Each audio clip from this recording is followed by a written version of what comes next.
Four basic parts of a real estate wholesaling contract. A real estate wholesaling contract, by the way, is a simple real estate sales purchase contract.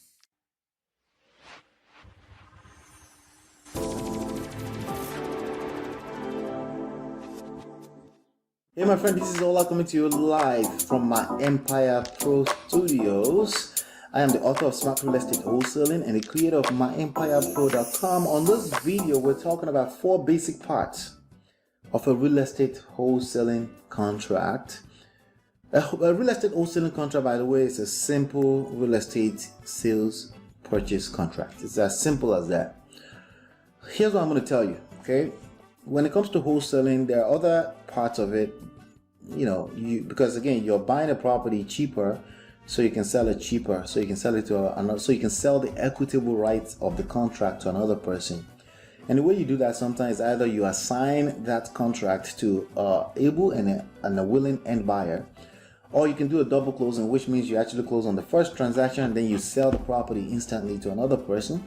Another third way that they do it is called LLC transfer, meaning you have an LLC purchase the property and then the LLC, you own it, you can sell that LLC to another person. That's another way to do it.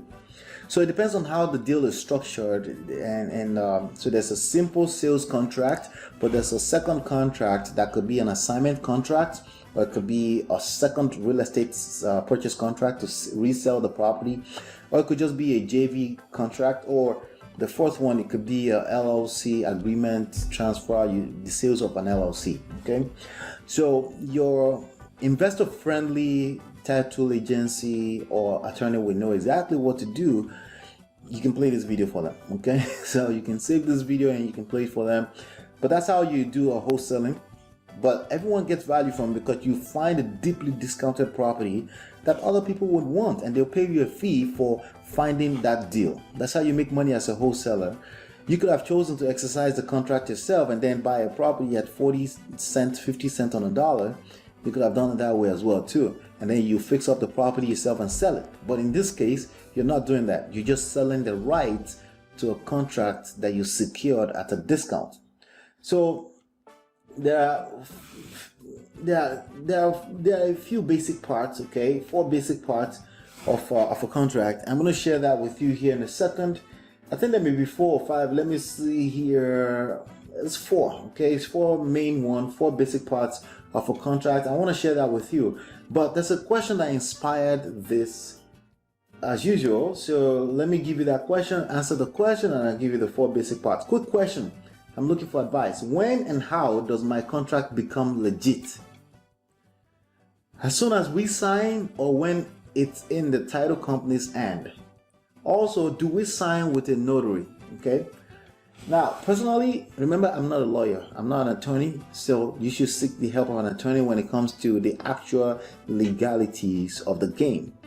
What I can tell you is that I have never used notary for a contract, a wholesale contract, or any kind of purchase contract.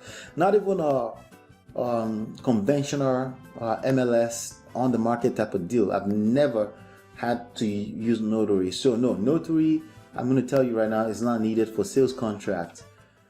Probably for title deeds and stuff like that. Yes, for deeds, for power of attorney, if you ever need those. There are situations, there are special situations where you need power of attorney, where you need to sign a deed outside of a closing environment. Then you absolutely need a notary witness for that. However, for a contract, I've never encountered that, and not in recent times, not ever, not in the last 15 years. So I would say no on that. Now, as far as when does your contract become legit? The contract becomes legit when the last party, so there are multiple parties on the contract, right? Those are the people that are agreeing to the terms of the contract. The last person, once you have everyone else but one sign, when that last person signs, that's when it becomes legit. However, that's not the real legit when it comes to wholesaling. The real legit is when you have a motivated seller, because you could sign everything, you could use the wrong document and you can always fix it, you can always amend it, you can always adjust the contract with what you call an addendum, okay? An addendum is a type of contract that you use to amend a contract, right?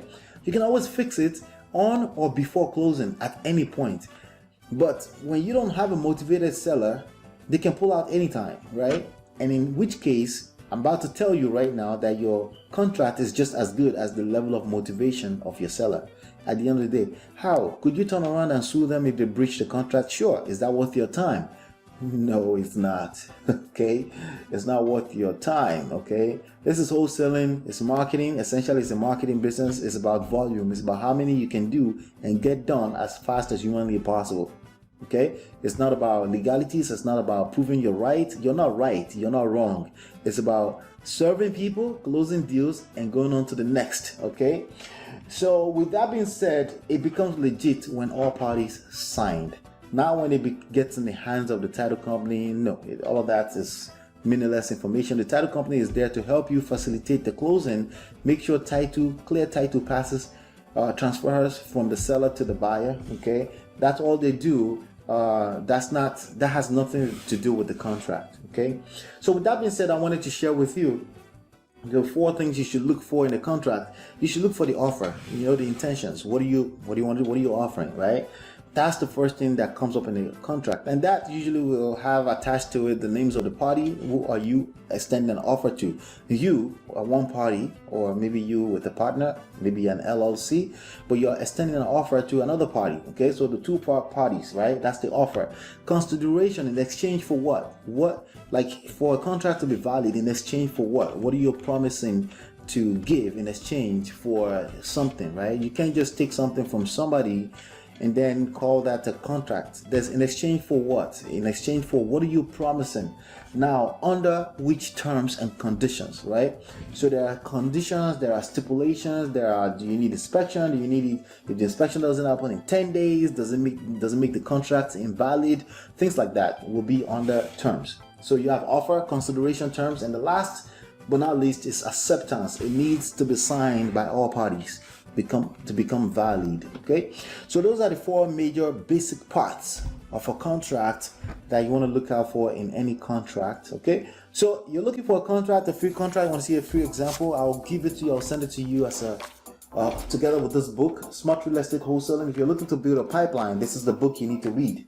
It's called Smart Real Estate Wholesaling. You can get it from smartrealestatewholesaling.com.